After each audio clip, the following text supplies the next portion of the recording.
Hey everyone, just an update on the El Camino. I've gotten a lot of work done on it. You can see it out here. Put on the fenders, started welding some metal on it, and since I'm cleaning up all the interior welds, I figured I'd pull the dash, clean it up, and that way I'm not getting overspray or grinding metal onto it. To be honest, these dashes are a pain in the ass to get out, it feels like. Chris Craft has a good video on it, but his is obviously already taken apart, and so it's a lot easier to get out. But you have, I think, there's 7 bolts holding it together. There's one right here from underneath. You might have to pull the kick panel off to get to it. There's one right here you get to after you remove the dash panel, or dash pad. There's one right here, one right here, and this one will do the last, like Chris Craft's video says. Down here on this side, there's another one up here, and the last one is this hidden one in this piece. They're all 7/16 bolts.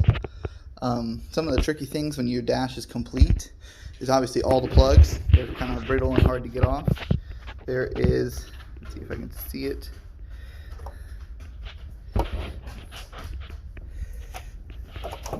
Emergency brake bracket right here.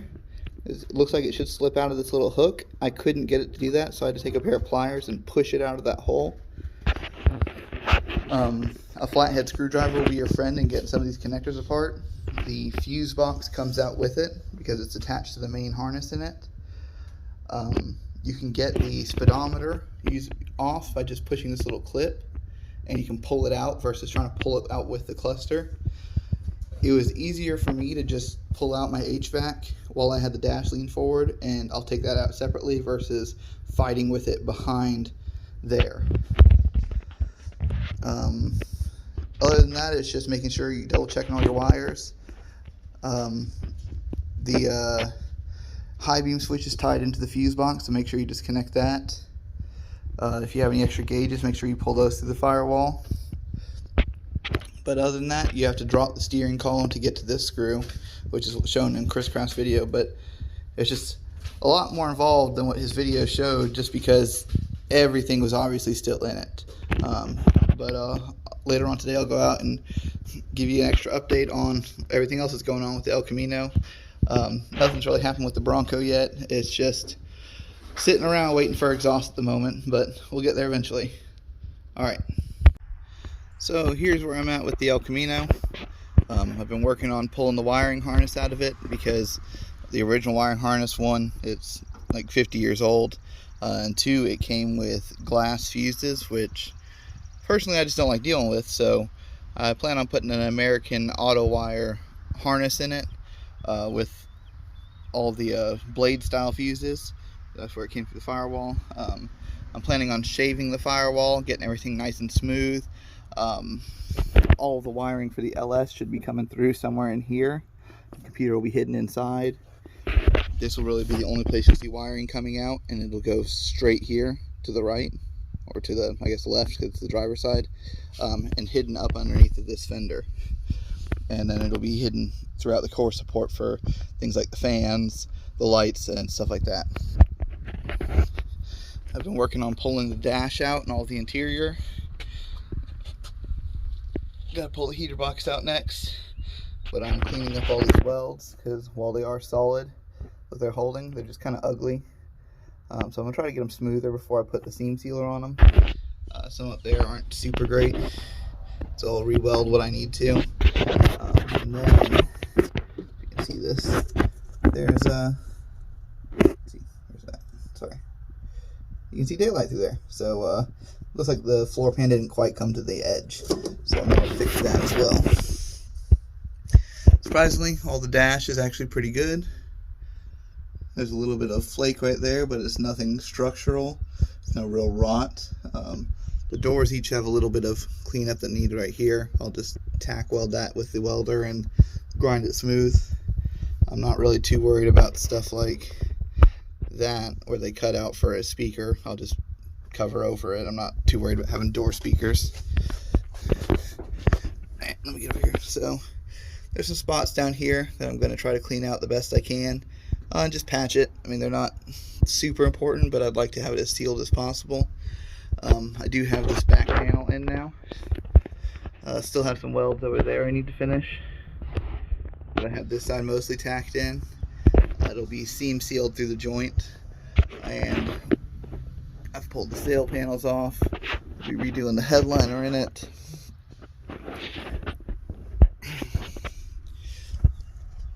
I'll show you that from the outside. This I still need to get my Dremel and grind smooth. I think originally from the factory this was brazed because you can see like a brass or gold colored filler in there. But obviously, I mean, I'm not a brazier, so I do what I can.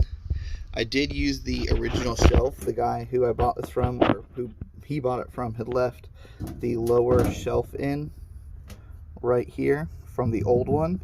And I used that to help me position this one. So it may be sitting up like a 1/16 of an inch higher, but I think there's more than enough room with the gap for the window for it to fit still.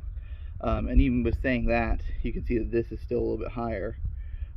This is going to get replaced because, as you can see, there's so much rot. The entire bead or flat portion underneath of this is gone.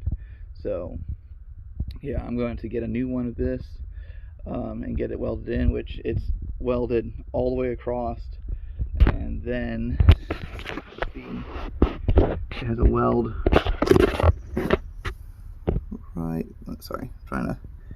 right there. Yeah, you can see it. The quarter panels aren't the best in the world. I would have been happier with them had they been done a little bit better. I am struggling now to get the taillights to fit in, but I went ahead and put the tailgate in so that I didn't get these where the taillights fit, but then the tailgate all of a sudden didn't fit. Right now they're just tacked in. Found out I'm missing a hinge for the tailgate, as you can see there, but they're like $200, so it's probably just going to sit right here like this until I get that other hinge, just because if you look, this body seam is nice and uniform and even. This one is not so much, so I'm thinking that maybe this piece is twisted a little bit out and it should be twisted in more, maybe. I don't know. That's the TH350 that came with it. I have it up for sale. I have some of the extra scrap metal that came with it. This is the original. Sorry, I'm not trying to make that much noise. There's the original fuel door spot. I may try to reuse that just because I think by the time the end pieces are on, having that inner support piece, if you can see where it's missing down in there, won't be super important. I may get some pieces of flat sheet metal and brace it up, but for as expensive as those pieces are, I think I can grab what I need out of this one, make it work so that I have a fuel door, because this doesn't even actually support the filler neck. The filler neck, if you can see on that, supports itself. So I think I can make it work just by using this old piece and cleaning it up because it's not too rotted. The main places will need to be welded are up here and down there, and I may even strip it down even more. I'm just gonna have to see what's gonna fit, honestly, but to try to save myself some money. I mean, we're already gonna spend a ton of money on this thing, and if I can, I'm not trying to cut corners per se, but if there's something that's just a little bit extra that doesn't really need to be done, I may cut it out. So we're gonna be pulling the heater box out of there. We'll eventually get vintage air. It's going to eventually get Dakota digital dashes because the gauges are all messed up that we pulled out of this. The cluster cover isn't in the best shape either, so I'll probably end up getting a new one of those, but I kind of want the Dakota digitals first, so that is what I'll be working on. Sorry, I have a bug buzzing above my head. Have found some cool other things. Found out that the car has a drive shaft loop on it. Here you can see that I actually got the grill back on. which is pretty cool. Just more interesting things I found. Tried to get the core support on. I think these are the wrong bushings. All my paperwork says that the lower bushing should actually come in from the bottom, and then there's the frame, and then there's an upper bushing, and then this piece comes on top. But everyone I've seen put it together online puts it together where they do it differently. Some people put the metal sleeve for the lower bushing on the bottom, then the lower bushing in between, and then the upper bushing, and others put the metal sleeve and the lower bushing in between on top of the frame, and then this one. Not really 100% certain which way is the right way.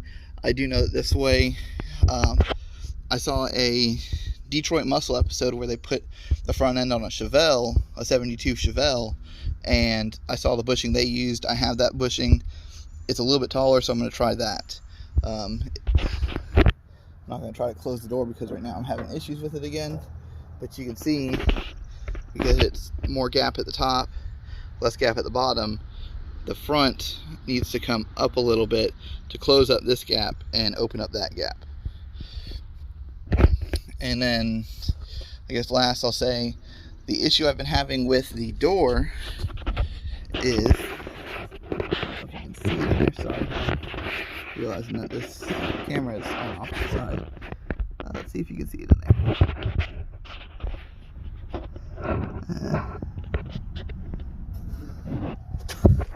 Let's see what we can see up there. Well, there's a rod that comes out of the button, and it has a little bend to it. It's supposed to hit a flapper on the actual door jamb mechanism. What seems to happen is that rod kind of bends down more after time. So what I've been doing is I've taken a pair of pliers and bent it a little bit straighter. It'll be better if I could actually get the handle off, but I've been kind of holding off doing that, honestly. But I'll probably go ahead and do that today, just to get it straighter than what you can do trying to reach your hand up in here and get it taken care of. Bronco's still out there. Battery died again. I tried to start it up yesterday and it's dead, so I haven't been messing with it too much. Still waiting on exhaust to drive it, but yeah, that's the update for now. Later.